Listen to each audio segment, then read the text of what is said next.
Hi everyone, I'm glad you're here. Thank you very much for joining me. Knowledge is power, and knowledge could possibly save your life in the future.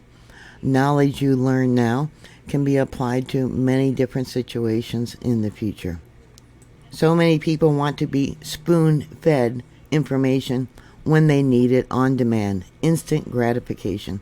I think that's why today's world is so much different than it was for us older generations when we were growing up. The younger generation often depends on TikTok videos, Facebook. A lot of information on Facebook is misinformation. And instead of doing the research themselves, they fall for the misinformation.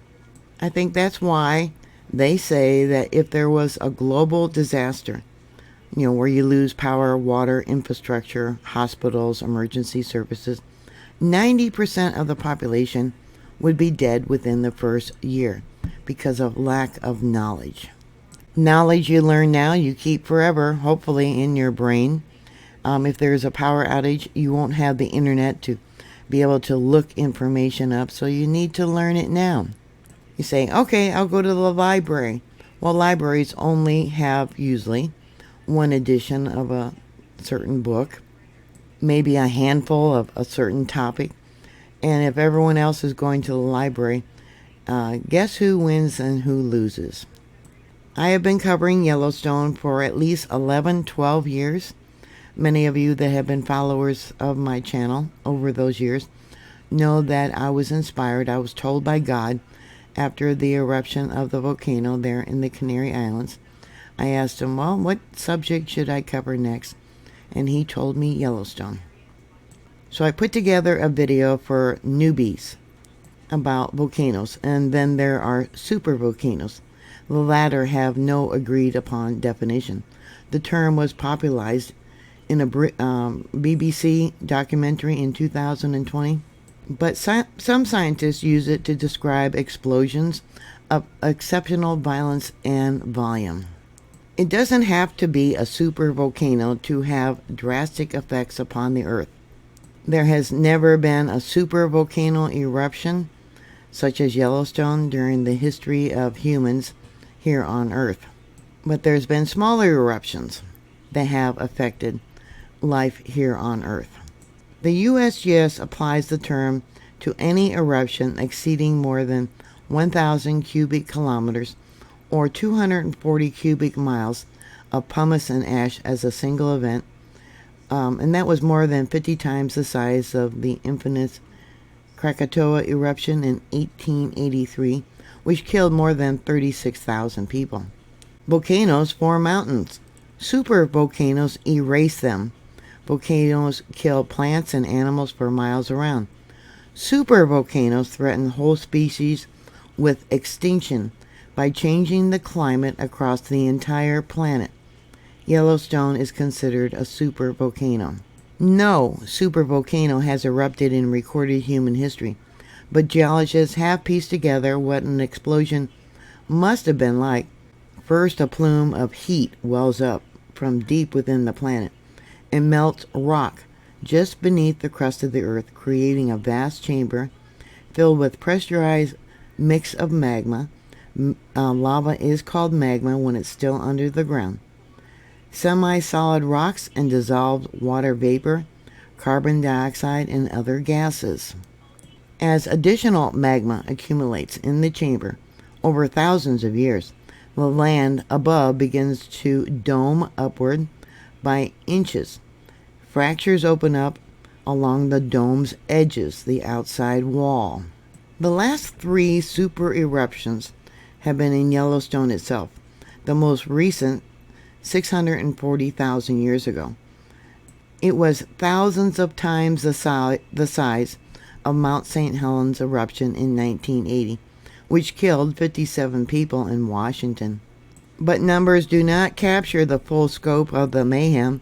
Scientists calculate that the pillar of ash from Yellowstone's explosion rose 100,000 feet into the air, leaving a layer of debris across the west all the way to the Gulf of Mexico.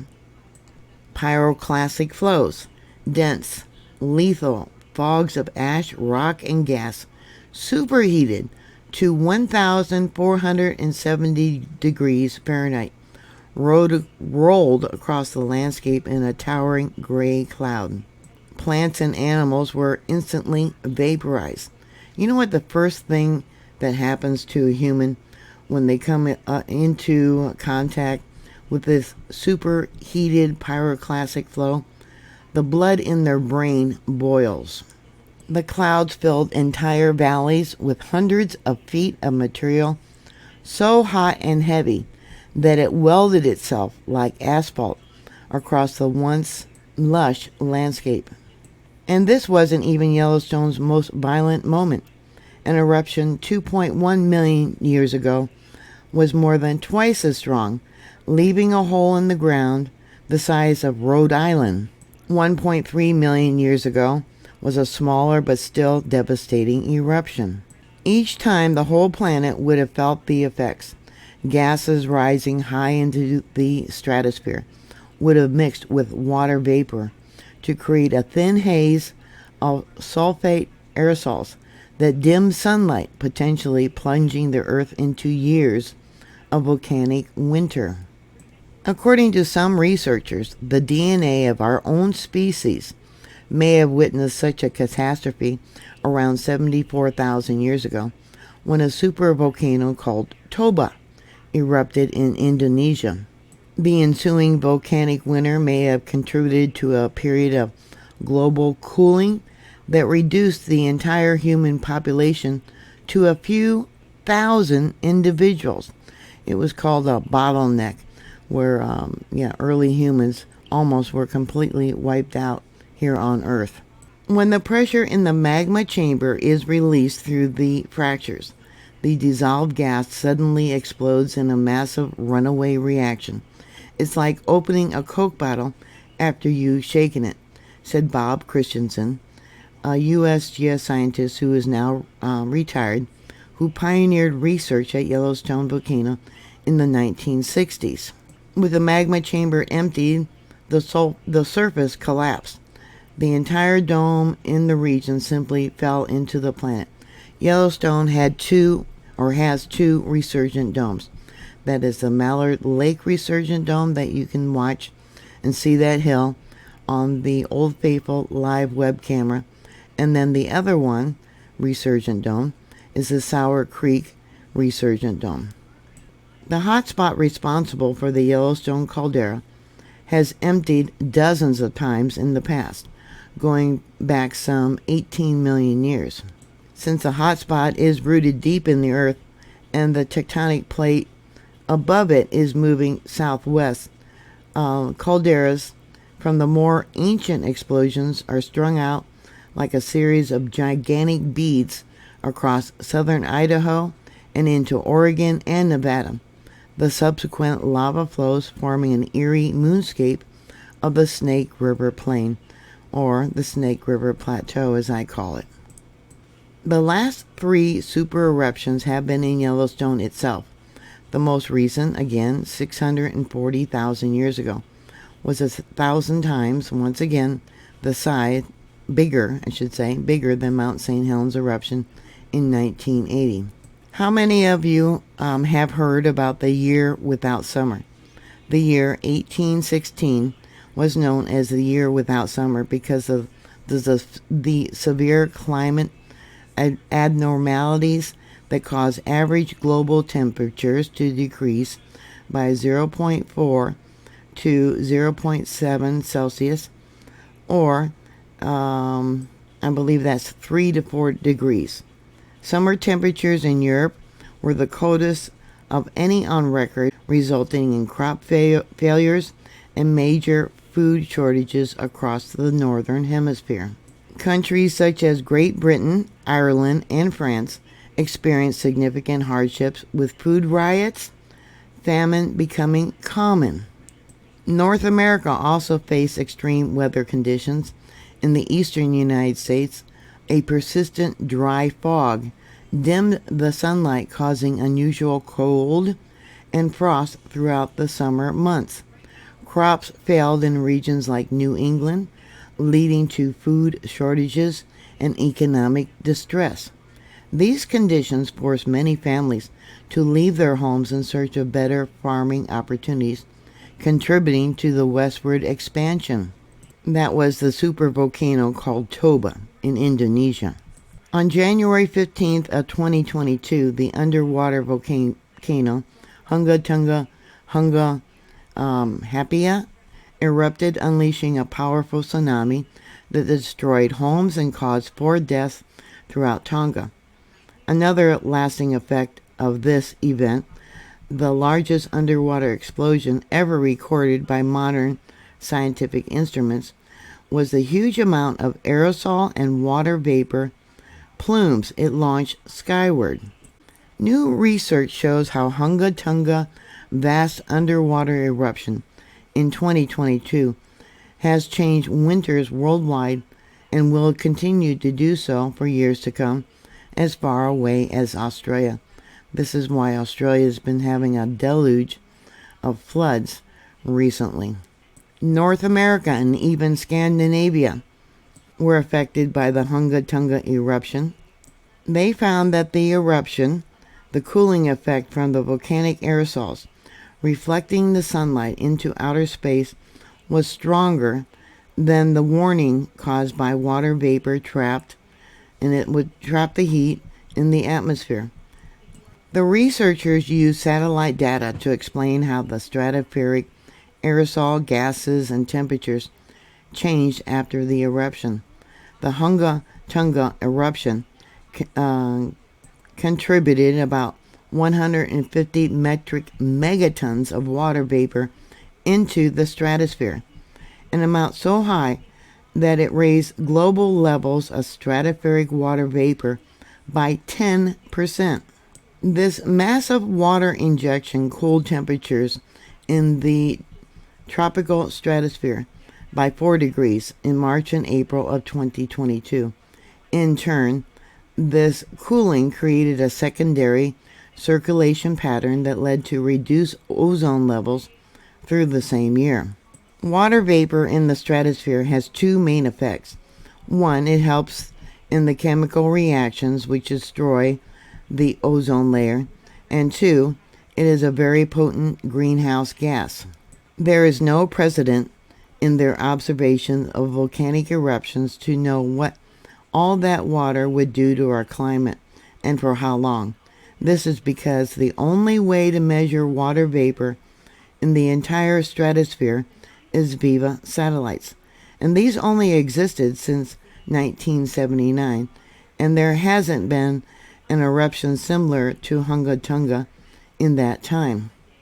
For the northern half of Australia, their models predict colder and wetter than usual winters up to about the year 2029. For North America, it predicts warmer than usual winters, while for Scandinavia, it again predicts colder than usual winters. And the eruption of Hunga Tonga volcano was nowhere near what Yellowstone could create. Nowhere near it.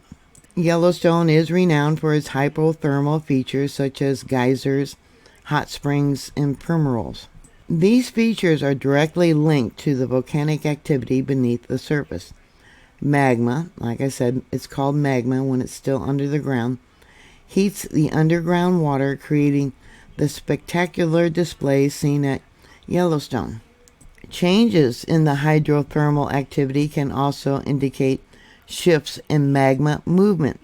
By observing these features, scientists can gather clues about the underlying volcanic process, and they've been seeing that since about 2018.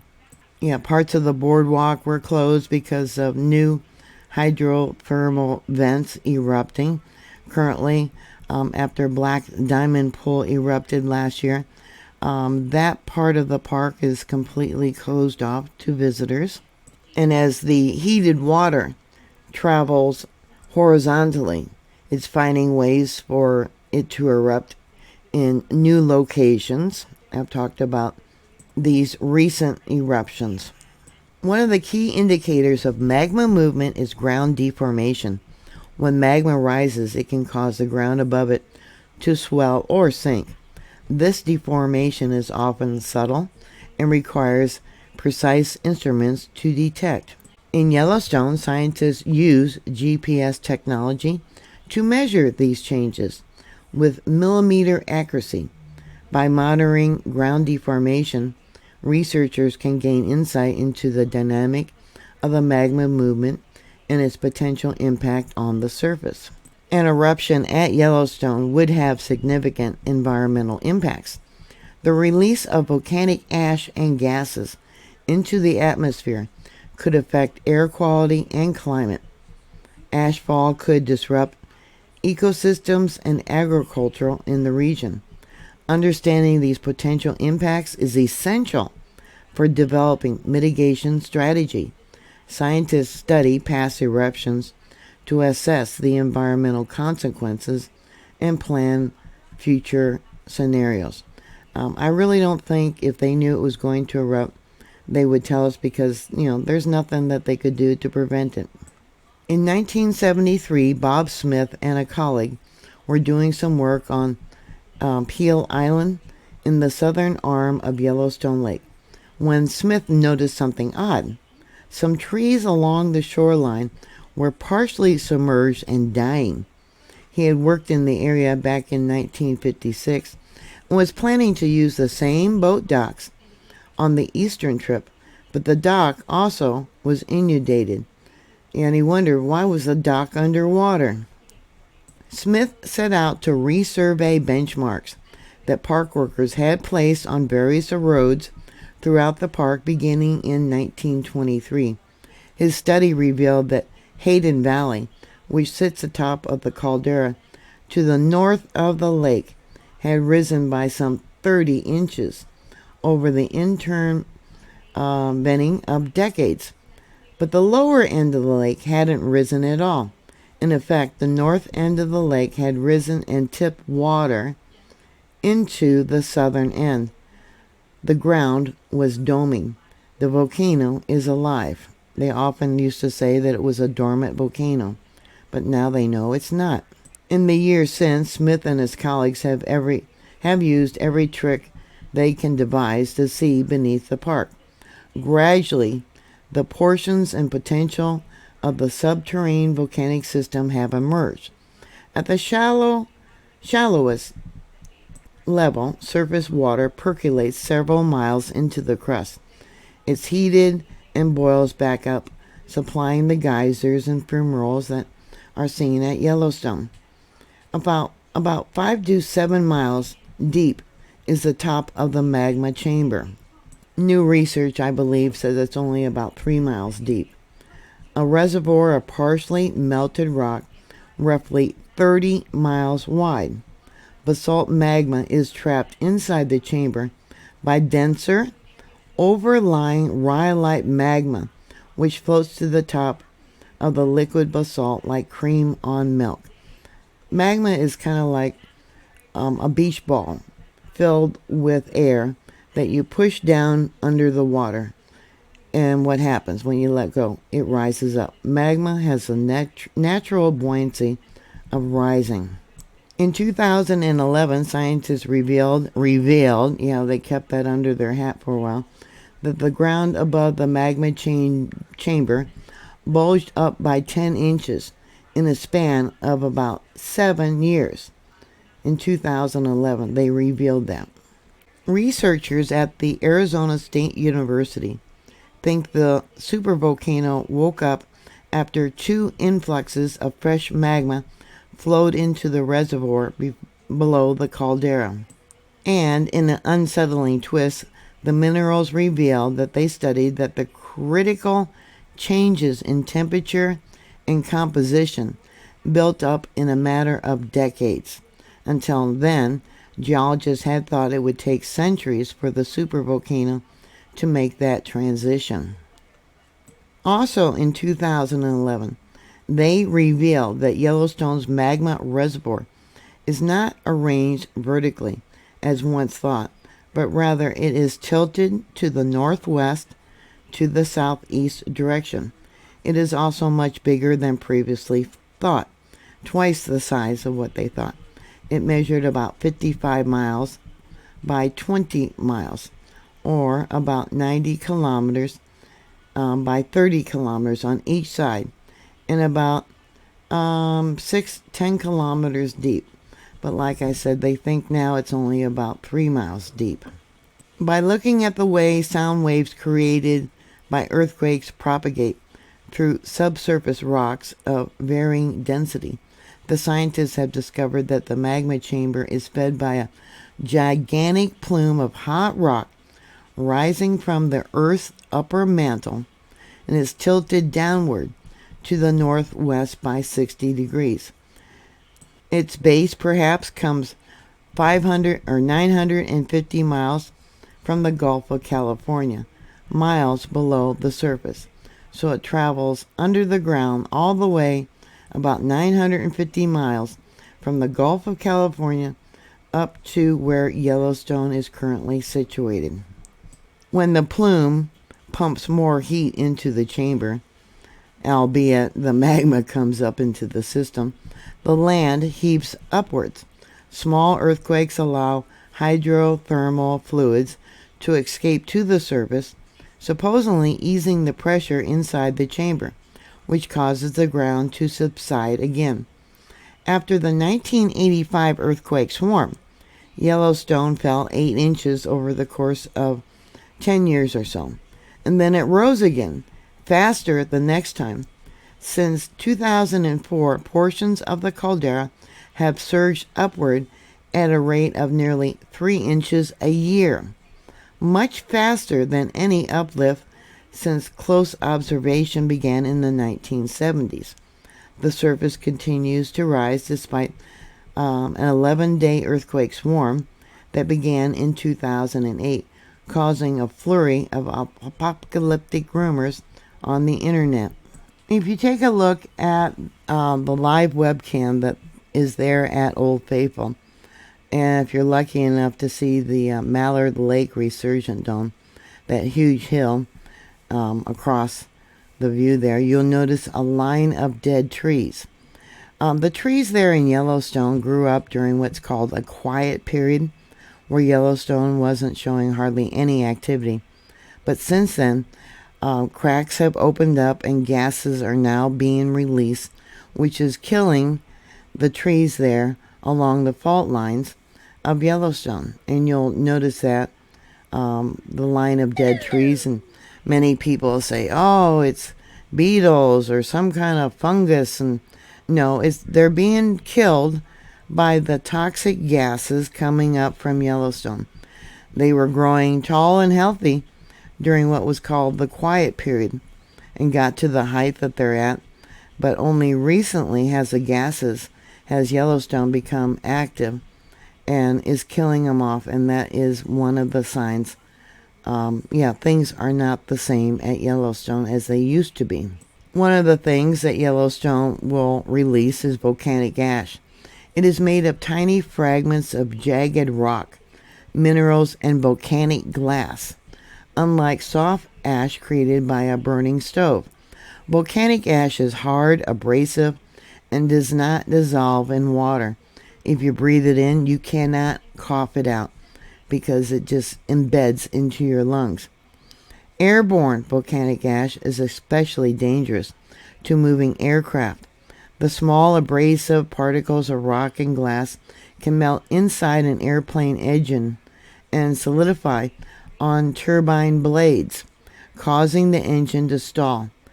Air traffic controllers take special precautions when volcanic ash is present in the atmosphere.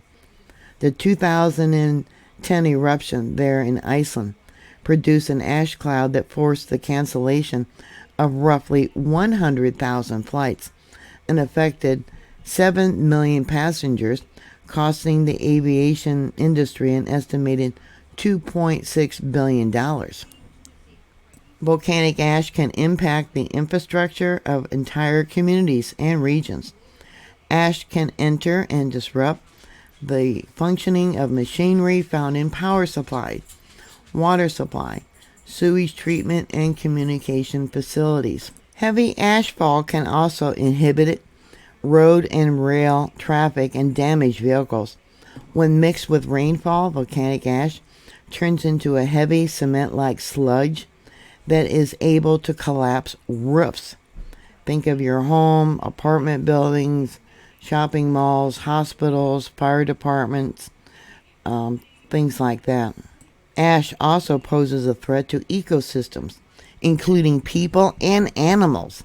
Carbon dioxide and fluoride gases that can be toxic to humans can collect in volcanic ash. The resulting ashfall can lead to crop failure, animal death, and deformities, and human illnesses.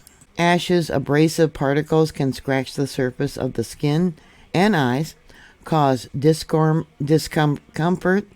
and inflammation. If inhaled, volcanic ash can cause breathing problems and damage the lungs. Inhaling large amounts of ash and volcanic gases can cause a person to suffocate. Suffocation is the most common cause of death from a volcano. Ash can cause problems for water treatment plants. Look at the last eruption there in Alaska by Anchorage, where they're waiting for that volcano to erupt again. Although the extent of which this occurs is strongly dependent on the design of the treatment system. Resilient design features of water treatment plants may help to mitigate against damage. Suspended particles act to shelter pathogenic disease-causing microorganisms, which reduce the efficiency and effectiveness of disinfection treatments of water at treatment facilities. Yeah, they don't talk about that with the pathogens in water that is held in place, even though they're treated, the water's treated. Yeah, it's like, they form a little army to protect the pathogens. Volcanic ashfall can cause power outages. Thus, utility operators may need to rely on emergency power generators during and after ash falls. Air intake on generators are vulnerable to airborne ash and need to be protected. Air intake on heating, ventilation, and air conditioning, which is HVAC systems, are also vulnerable to airborne ash. Think about the different fins that are used for the cooling of the different systems. Evidently, the slower those fans rotate, the more quickly the ash will accumulate than on, say, faster moving fan blades. Volcanic ash can quickly lead to widespread loss of electricity, impacting communities, businesses, and critical life support systems. The generation, transmission, and disruption and substation components of a modern power system are vulnerable to different and specific ash-induced impacts depending on the equipment at each phase of the power delivery. Think of the different power stations. They're not made here. Most are made in China. The most commonly reported problems are supply outages from installator flashovers caused by ash contamination, disruption of generation facilities, controlled outages during ash cleaning operations, abrasion and corrosion of exposed equipment, line conductor breakage due to ash loading, installator flashover. Ash contamination of station and line installators can lead to flashover. That's where they have arcing. Flashover may occur with 3 millimeters to 0.12 inches of ashfall, providing a significant portion of the installator creepage distance of probably about 50% or more that is covered in wet ash. The most common and widespread impact is loading damage. Ash accumulation may overload lines, weaken poles and light structures, and cause additional tree fall onto lines. Rainfall will exacerbate the risk. Loading damage typically occurs with 100 millimeters, now they're talking about trees, 4 inches of ash accumulation, including Tree fall from ash load may occur with a thickness of 10 millimeters, 0.4 inches, depending on, the tree branch, the size of the branch, etc. Damage to buildings and building support systems from volcanic ash can range from minor cosmetic damage to building exteriors, even catastrophic structural damage in extreme cases. The level of impact will be dependent on the amount and characteristic of the ashfall, the design and quality of the building and the building support system, and the environmental conditions at the time of, during, and after ash fall. One way to keep ash out of your homes is put a damp towel or some kind of rags around the bottom of your doors and windows, because building interiors can damage your equipment, your computers, your TV. Even breathing it into the building can be hazardous.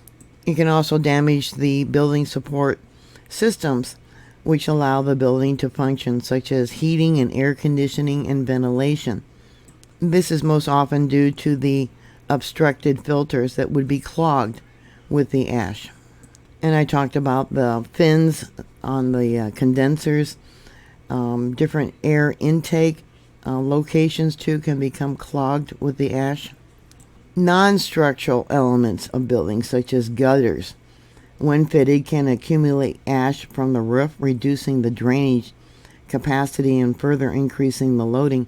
Ash may block gutters and downpipes, leading to localized flooding and damage, especially on roofs, the drainage networks, and in ceiling spaces. Interior gutters are particularly at risk and are not easily accessed for cleaning. Metal roofs, fastenings, and cladding may be vulnerable to corrosion when exposed to ash. Recently applied paint may also be vulnerable to ash leach damage. Structural damage due to excessive ash loading. Very thick ash deposits of 100 millimeters, more commonly 300 millimeters, may cause roofs to collapse, although this ash thickness is rare. Long span, low pitch roofs, like flat roofs, are typically the most vulnerable when ash is wet. Static loads may increase by up to 100%. Ash can have a significant impact on crops, much like pasture land. Physical impacts from additional weight of ash on leaves, partially buried, and stem branches snapping off, all prevent the plant's natural process, such as photosynthesis, transpiration, and water content, leading to crop failure. Rainfall interacts with volcanic gases within the ash plume, may produce acids that fall as acid rain. Continued degassing at the vent may lead to ongoing acid rain even after ashfall ceases. Acid raining falling on plants can lead to both issues for the plant surface and also hydration issues if absorption through the soil. Volcanic eruptions generate large amounts of ash that can accumulate in soils and crops, thus causing permanent damage to the plant. They have found that volcanic ash has large amounts of oxides, aluminum oxide, silicon oxide, and iron oxide. I think about the chemtrails that have aluminum, probably aluminum oxide within what they're spraying. So this can be stated that it has large amounts of aluminum. Soluble aluminum is the most limiting factor for crop growth and productivity in the world's acid soil, since aluminum toxicity affects the structure and function of the membrane, DNA synthesis, cell growth, mineral nutrition, and all plant health in general. Livestock face a risk from both falling and deposited volcanic ash. They are susceptible to a wide variety of issues, predominantly water and feed supply shortages, leading to livestock dehydration and starvation. Other issues include inhalation and respiratory discomfort, eye and skin irritation, abrasion of the eyes and hooves, ingestion leading to gastrointestinal blockage. And the smaller animals, the smaller the animal, the more quickly they die because of their lung capacity. So it's often the small animals like birds and mice, other types, maybe squirrels, that would die first because of their lung size, and breathing in the ash would have an effect on them first, and then the larger animals would die later. So I hope this information helps you in learning some knowledge that might prepare you in the future for a disaster such as a volcanic eruption. What are your thoughts, and what would you possibly add to a list of things that it could affect? Thank you for watching. Please like, share, and subscribe, and I'll talk to you later. God bless you. Bye.